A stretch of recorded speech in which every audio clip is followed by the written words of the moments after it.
Hello po, good afternoon mga kababayan. Kamusta na po kayo?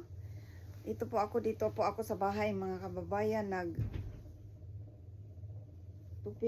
Magugulat ako sa hangin mga kababayan.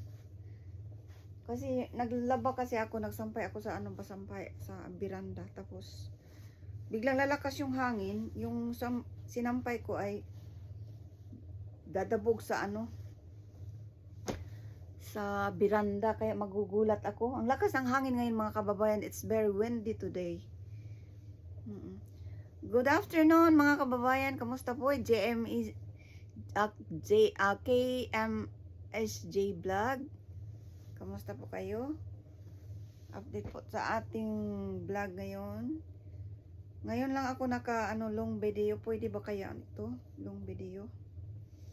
Sa ating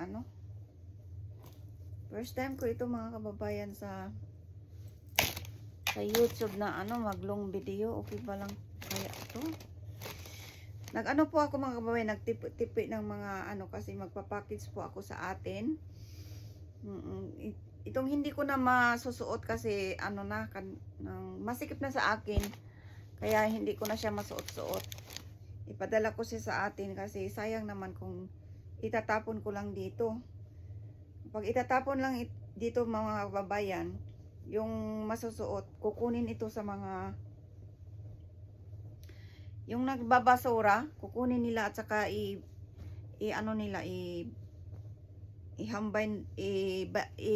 pagbili doon sa mga tawag nun, sa mga kumbaga ukay-ukay dito sa atin. Kasi may parang ukay-ukay din dito sa atin dito. Parang okay sa atin, pero dito mayroon ding malaking mga bilihan ng mga okay dito, yung mga sikanyos na mga ito mga pakinabangan pa ay ipadala ko na lang sa atin, ipapackage ko na lang kasi sayang kaysa itapon ko. Hindi ko na siya masuot-suot mga kababayan kasi na siya masikip sa akin. Masikip na sa akin at saka pwede siya, ang iba dito mga kababayan, hindi ko talaga masuot-suot kasi ang tawag nito siguro sa yung favorite mo lang na damit na lagi mong sinusuot. Ganun ako kasi yung favorite hanggang sa magsawa ka na sa sa mga style nila. Tapos ang tawag nito, magsawa ka, parang hindi na siya masuot-suot ba? Maganda pa siya mga kababayan, talagang pa, mapakinabagan kumbaga sa atin. Masikip na siya sa akin, medyo tumaba kasi ako. Iba talaga yung kada taon, every year tumataba yung yung katawan, tawag nun, nagsi-change yung katawan natin. Hindi depende sa ating kinakain. Kahit anong limit mo ng pagkain mga kababayan, pag tumatanda ka talaga, yung katawan mo ay talagang nag-iiba din. Nag-iiba yung ito, hindi ko talaga to nasuot-suot para siyang ba. Ewan ko kasi dito mga kababayan, bibili ako kasi pag yung mga sale ba, mga sale sila, mga mura na lang, at saka nasasayangan ako kasi magaganda yung tila.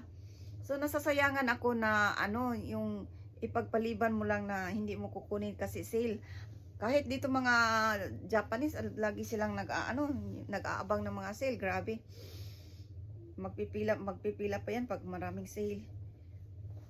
Pag sa amin naman, pag lang, may time lang na makapunta, at saka majakpatan yung sale, at saka mura-mura na lang, kukunin mo talaga kasi nasasayangan ka ba sa sa sale.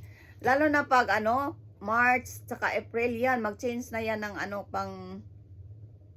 mag-change na yan ng hindi pala, yung pang summer pala is mag-sale sila mga August, September, parang ganun. Kasi mag-change na naman ng ano 'di ba may ano dito, may snow. Kaya mag-change na naman ng pang snow na ano, mag-change na yung ano nila yung pang ano na pang snow na ano mga damit. Kaya nagsisale sila pag may natitirang mga summer dress, mag ano sila, mag-sale sila. Kaya doon kami bumibili, kaming mga ano dito, mga kaibigan. Yun na mga sale na time, doon kami bumibili kasi pag ano, normal ka mabibili ng mga ganito. Ang ano kasi dito, ang normal na price talaga nito, ang pag ano, sa hindi pa siya nag-sale, nasa nisingin talaga, nisingin talaga, at saka medyo mahal pa. Pero pag mag-sale na sila, nasa ano na lang, hapyaken, hapyak, hapyakuyen, tapos gohakuyen, parang gano'n na lang. Saka pag gohakuyen, ang daming bumibili kasi nasasayangan ka ba? Saka isa na rin ako doon sa mga bumibili. Ang daming mga ano mga kababayan, kaya tinutupi ko to, ang daming ano.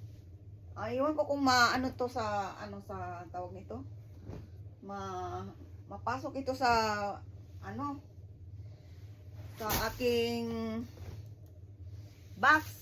Ang box ko mga kababayan ay ano yung 50 kilos lang kasi hindi ko alam kung mapapasok ito lahat kasi marami akong pantalon na ano ipapasok dito, mga hindi ko na makasya talaga na mga ano mga pantalon, mga ganito. Ito kasya to sa atin, sa aking mga kapatid, may ano. Hindi ko na ano, mandaming ano.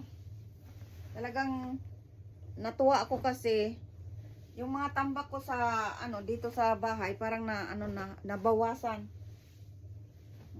Nagalit na yung asawa ko kasi ano daw, masikip na yung bahay, masikip pa yung bahay. Ang dami ko pa daw mga ano. Hindi gusto niya itapon, sabi niya itapon mo na yan kasi ano. So huwag mo yang itapon kasi ipadala ko yan sa sa Pilipinas. Sayang naman makapanabangan pa yan sa mga kapatid ko, sabi ko sa kanya. Kaya ito, nabisi ako dito sa bahay. Nagano ako ng mga ukay-ukay, kumbaga. Nag-ukay-ukay ako dito sa amin, daming ano mga kababayan. Hindi ko maano. Ay, Diyos ko. I-ano ko pa, i-arrange ko pa tong mga pantalon at saka yung mga tawag nito para maano siya talagang mahipid ba o ma-plaster kumbaga sa kahon. Mahal din yung ano kahon mga kababayan. Nagmahal ngayon ang kahon ng ano dito package, mga mahal. Sa amin sa ano kasi kami sa tawag nito Sarangani province kami, sa sakop ng General Santos City. Kaya medyo mahal. Kasi tatawid pa siya ng ano pa siya ng barko, 'di ba? Galing sa pagdating ng Manila, ano pa siya ng barko papunta sa amin. Kaya medyo mahal. Nagmahal na kumbaga. Dati yung bayad ko dati as ano lang, isang lapad at saka 4,000 yen. Ngayon matagal na rin kasi yon, mga siguro mga 5 years. Sa bagay nagtaas ng mga ano, mga bilihin, mga ano, lalo na sa gasolina nagtaas na. Kaya medyo nagtaas na rin yung mga ano dito, ang tawag nito, nagtaas ng mga lahat, mga kagaya din dyan sa atin sa ano, nagtaas na yung mga ano tawag nun, mga bilihin, di ba? Nireklamo yung mga ano ko, mga kapatid, kasi ang liit ng sahod tapos ang taas ng ano, hindi pantay ba kumbaga, hindi pantay yung ano, yung sahod. Sana tataas din sana para ano pantay naman yung ano ba, hindi sila lugi. Imaginein mo yung sa isang pinakamataas na ano company workers sa Pilipinas siguro yung mga lalo na sa department sa pamangkin ko eh. Wala nga siyang ano eh. Wala nga siyang tawag nito. College graduate pero walang ano. Walang 5,500 yung araw. Nasa 460 ata daw, sabi niya. 460 yung araw niya. Sa bagay, ginrab na rin niya kaysa ano, kahit graduate ka sa atin, kahit ano tawag nito, kahit college graduate ka sa atin, nako, ano lang, kunti pa rin yung sahod. Akala mo, 1,000 yung sahod sa atin. 1,000 pesos. Pero imaginein mo, ewan ko bakit ganun talaga, no? Hindi tumataas yung sahod sa atin. Sana tumaas naman mga kababayan. Sana tumaas naman diyan. Maawa naman kayo. Maawa naman kayo sa mga ano trabahante diyan. Kahit college graduate yung ano sahod halos magkaparehas lang sa ano yung mga panday. Ay nako Diyos ko. Mabuti pa yung ano mason. Ang laki pa ng sahod ng mason kaysa yung mga mason eh ano lang yun. Ipagpalagay lang natin na ano kunti lang pinag-aralan pero mas malaki pa yung sa bagay mabigat naman yung ano naintindihan ko rin yung trabaho pero kung mabigat man mas sana kung ano tawag nito may tataas pa dyan no. Kaya mga mason nagrereklamo din kasi mahal. Ay naku mga babayan, paano na lang tayo ngayon dito. Nakakaawa din yung mga ano no. Kaya sabi ko sa mga kapatid ko kahit mahirap tayo, gusto kong makapagtapos kayo kasi mas lalong kawawa yung ano walang pinag-aralan ba? Mas lalong kawawa talaga. Kaya sabi ko sa kanila mag-aral kayo kahit ano kahit mahirap basta may natapusan at least makahanap din ng ano mas magaan na trabaho kung baga ang ibig kong sabihin kahit ano pa paano magaan yung trabaho baga. Ay Diyos ko Lord. Kumusta mga kababayan? Ako po ay ano isang nanirahan dito sa ibang bansa. Dito po ako nakatira sa Hiroshima, Japan. Malapit lang ako dito sa yung tinatawag nilang, pero nasa ano kami mga kababayan, hindi kami sa city. Medyo sa bundok kami nakatira kasi nasa yung asawa ko, yung bahay talaga niya nasa hindi naman sa ano lang, malapit din kami sa kalsada. Hindi naman sa talagang iba yung bundok dito mga kababayan. Kahit sabihin mong bundok, pero ano, tawag nito? Yung tawag nito? May mga bus. Hindi kagaya sa atin na bundok, walang bus. Pag sinabi mong bundok sa atin, lalo na sa probinsya, bundok, walang bus. Dito kahit bundok mga kababayan, ang ganda ng kalsada. At saka may mga bus stop. May bus talaga mga kababayan. Kaya lang yung bus mga kababayan siguro parehas din sa atin may oras. Dito talagang may oras sila dito sa bus nila. Kaya lang pag nasa ano ka medyo ano hindi maganda yung ano nasa bundok talaga. Yung oras ng bus 1 hour ano pagitan bago mag ano na naman.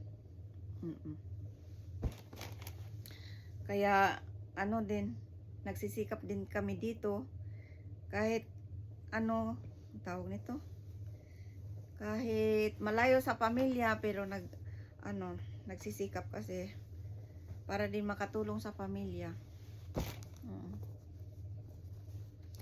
Yan lang po ang ating update na medyo mahaba na yung ano ko. Tama ba ito yung ano ko yung update natin sa ating ukay-ukay for today's video. Thank you po. Thank you for watching. Support po kayo mga kababayan. Thank you po. Bye-bye.